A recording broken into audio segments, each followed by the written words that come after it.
if you are on a ketogenic diet, then you are likely testing the level of ketones in your body. But what do the numbers that you get mean? That is what we're going to talk about in this video. Hi, I'm Dr. Becky. I'm a college instructor of the science of nutrition.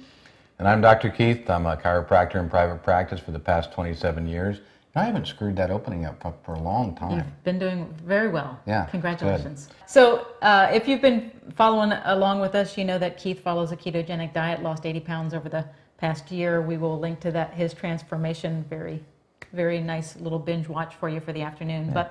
But ketones have become a big part of our life. So there are 3 different types of ketones that are created in your body when you are on a ketogenic diet. So will you just quickly go over what those 3 are and Sure. how we measure them? So the first one is acetone, which comes out in your breath, and that fruity breath, or that keto breath. Mm-hmm. The second one is acetoacetate, which is excreted through your urine. So typically, and we test that with keto strips. And that's typically, I think, that's more of a measure of like, what's been going on in the past, because it takes a while for your bladder to fill up with urine. So over the past hours, maybe what's going on. Yeah. And typically, if you're in, if you're in one of the darker areas, you kind of know that you're in ketosis.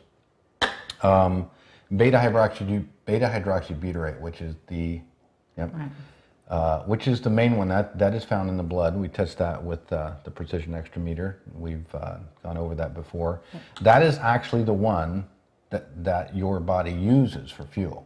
The others are excreted. Beta hydroxybutyrate is used by your brain and other tissues in your body for fuel in the absence of glucose.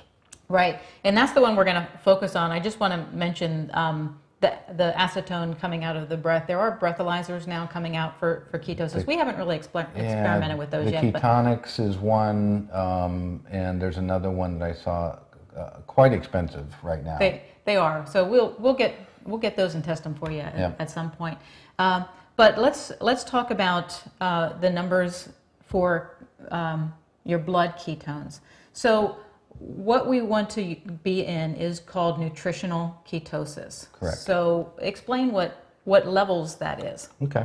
So, and based on Stephen Finney and Jeff Volek's work, they produce a very nice bell curve, and typically 0.5 to about 5 is under that bell curve, where you get the benefits of nutritional ketosis, the metabolic benefits. Okay.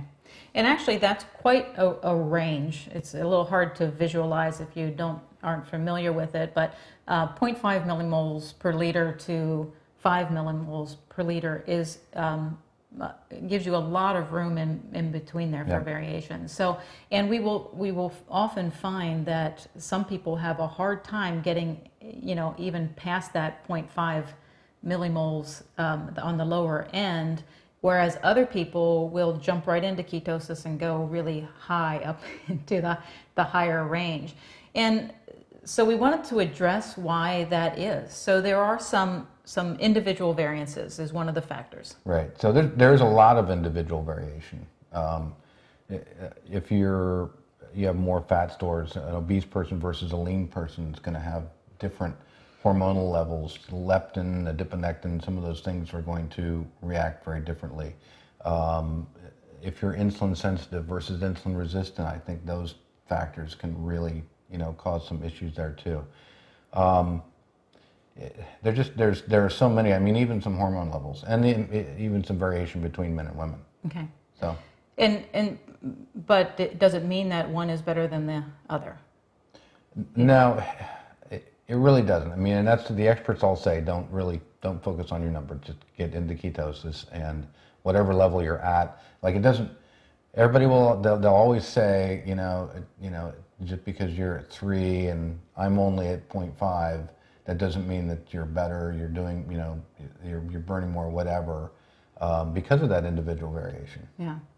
The nice thing about ketones is if your body is producing ketones, you are burning fat. That is where they are derived from. That's right. So, there's no other conclusion to come to. Right, right.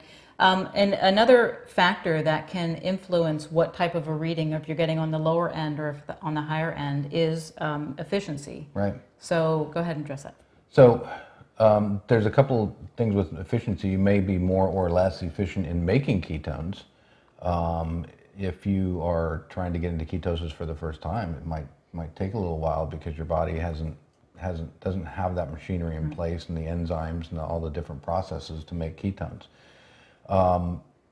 Other people may be, that they're very good at making ketones. And again, that kind of goes back to some of that individual variation. There's also another factor of efficiency in how you use them.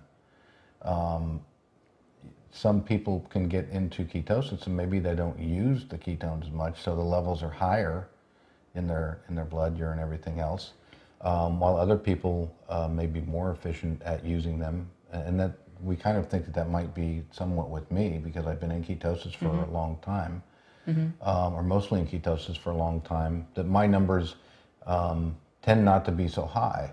But I think that my body is definitely more efficient at using them because I've used them for so long. Right, and you certainly aren't feeling low on energy. You're not feeling lethargic or anything like that. And we've seen it from a lot of you guys in the comments who have been on a ketogenic diet for a long time, that you noticed that your ketone readings were higher a few months ago, initially, and now they're lower. Yeah. So and it is tough though because they're still numbers. So there's this, It is. It plays with your brain. Yeah, you want to have higher. Yeah, you always want to have a higher number. So. Yeah. So let's talk about some of the general guidelines of what your numbers mean. So if you are looking for weight loss or increased athletic performance, where is the ketone range for that? So typically you want to be at 0.4 or 5, or 0.4 or 0.5, or above. Anywhere is above, and that's that. But that kind of that lower reading, you definitely want to be at 0.4, 0.5. Okay. All right. And what if you are doing this for cognitive skills? Okay, so the cognitive, that's an interesting one because that's a lot of the work that Dom D'Agostino did with the Navy SEALs and the divers who are suffering from oxygen toxicity from their rebreathers. They found that if they could get their ketones, the glucose down, their ketones up, it would take away that toxicity and give them more cognitive performance, which, I mean, in the kind of high stress environment that they're in, they need that. So, and they found that those levels typically need to be a little higher, so 1.5 to about 3 is they think what they're shooting for most of the time. Okay. All right, and then lastly, therapeutic reasons. Right. Treating disease. Right, so there are a number of therapeutic reasons to put people on a ketogenic diet, and you've probably heard us talk about before. 100 years ago, they were using this to treat kids with epilepsy. Still a very viable treatment. But they've also found, because it is a preferred brain fuel, that it can be used for a lot of different things. Some really interesting research coming out of the University of Pittsburgh Medical Center for treating certain types of brain cancer, especially really respond to a keto diet. Also neurodegenerative disorders, Alzheimer's, Parkinson's. They're doing some really interesting research with those. And those we're talking about, that's a clinical treatment environment, and those they want to get the ketone levels up even more. So that's like 3 to 6 in there. Okay, so kind of the obvious question here is, if you have trouble even getting up to 0.5 ketones, how are you then going to get up to 5 if you are trying to use this for a therapy? Right. So there are some companies that make exogenous ketones. In fact, when I mentioned Dom D'Agostino, he was spearheaded with the company that produced the first exogenous ketones that they could then administer to the Navy divers. So that would be a way that they could do it. They would first control their dietary intakes. Yes, definitely have to do diet. Right, you've got to do diet, and then they would supplement that with exogenous ketones to get those levels up to where they wanted them to be. Yeah. All right. Okay, so hopefully that helps you understand your numbers a little bit more. And anything else on that? No, I'm trying not to be so frustrated with my low numbers. Trying. Which is what spurred us doing this, actually, the keto frustration. Keto frustration, yeah. All righty. Hey, thanks for watching. Please subscribe. We'll be back soon with another video.